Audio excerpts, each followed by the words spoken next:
Okay, so this is gonna turn out to be easy. It's again. Yeah, I'm thinking of course, obviously. Supposed to be class. But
so the question is, if you took an average, 25 minutes, don't tell me the average, so, 152.3. We took another 25 minutes, and then it comes out to 148.6. We took another 25. It kept doing 25, kept pulling people out, and then make a graph of all those averages. Most of those averages should be right around the middle, like 150, plus or minus. Make it an average of 160, because it's, if you do this enough time, make sure you get 25 million, 20 or more, way above that. You may just be lucky enough to have that. So if you make that graph, it turns out to be a bell-shaped curve. That's common sense. I'm not sure why this principle is going to do it by Excel, process, but it's common sense, and it's also called the central limit. The distribution of the averages would be a bell-shaped curve, is the first thing. The middle value, of course, would be the same middle value as the original population to the example going from. And the last piece that we need to know is how much variation is from average to average. Any bell-shaped curve has a middle value and it has a spread.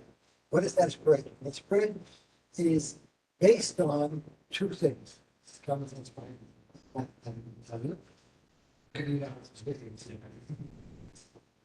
it's based on the original population spread.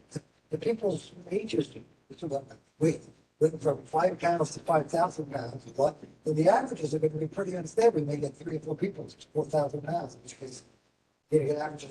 Because everybody's weight is pretty much the same. Well, and the averages were very, very close. So the spread among the averages we're trying to figure out right now depends on, first of all, the spread of the original population. It also depends on the sample size. If you take a sample size of 5 people, you may get one person who's really high and low for several average. But if you take a sample of 1,000 people, even if you get 5 people really high, you're going to get 4 people really low, and it's going to come out very close to 100. So the distribution among the averages, which is what we need to calculate probability, has its spread equal to the original standard deviation divided by the square root of the standard size. That's the mathematics. Divided by the square root of the standard size. So, which makes sense that if you're the biggest spread among the original population, then you expect the average to spread around more. And it's the sample size of the larger, you expect it to spread around less. So the bottom. That thing called the spread among the averages is sigma among the averages. It's called the standard error of the SEM. And again, it's similar. So when you have these problems, you do it exactly the same way as you did it in the previous chapter. Except instead of plugging in the sigma, plug in the sigma over 8. Square root of 8. That's it. So now you do it again. You want to watch me? I'll do this. Come over here. We'll do it this way. No one else is here. Everybody's here. What happens? Oh, you're sharing the screen. Anybody there? Hello? I don't know how to see. Okay. It's just, you're seeing him? Oh, you're seeing me. Okay. Yeah. Sorry. My tech is, okay. So let's go back to this. So we know that these averages, the Y bar, I call it X bar, because the averages will follow, if you took millions of them, they'll follow a bell-shaped curve with a middle value equal to 206. And the standard deviation is 35. But the averages will be 35 divided by the square root of the sample size divided by 41. So how much is square root of 41? 6.5. What do you have a calculator? So let's take this 41. Let's see, 41. 41 square rooted, inverted.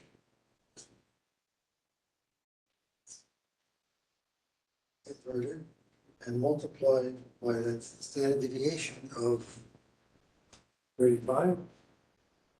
So basically, so it comes out to, it's not right. Oh, it is. Square root of 6 into 10 grams. It comes out to 5.46. So can you just, at least remember 5.46. So now we don't, the truth of the matter is we don't need any formula or anything to get this answer because the average is 206.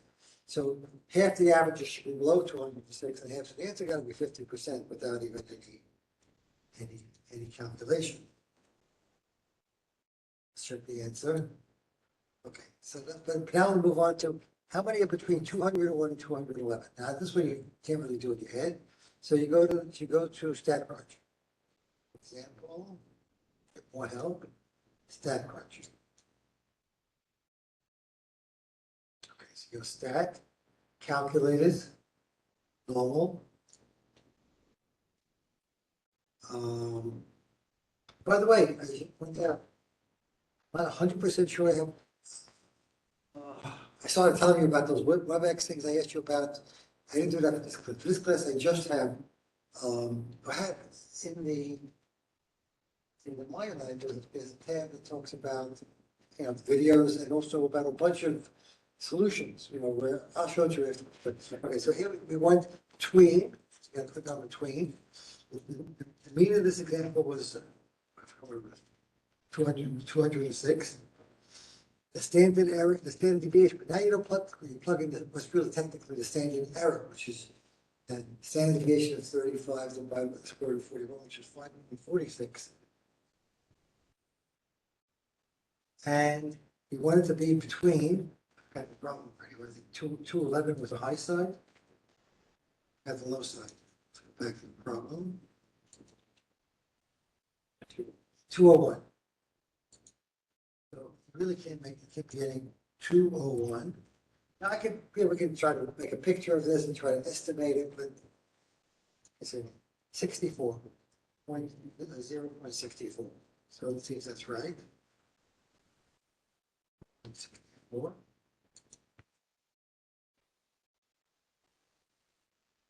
So, that's it. That's the first example. What other examples would you like to go through? Number, I think it's number 4.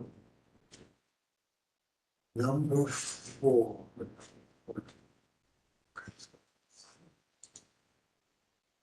What items are not, you have not completed the question, I'm sure you want to know. What else are they asking you for a third one? That's going to be the same. I guess it's just the same, let's Yeah, give we one. do the same thing. What? We do the same thing. Yeah, saying that, I mean, this is going to say the reader saying the arrow will stay the same, just plug in the, if Lex said more than between, yes, I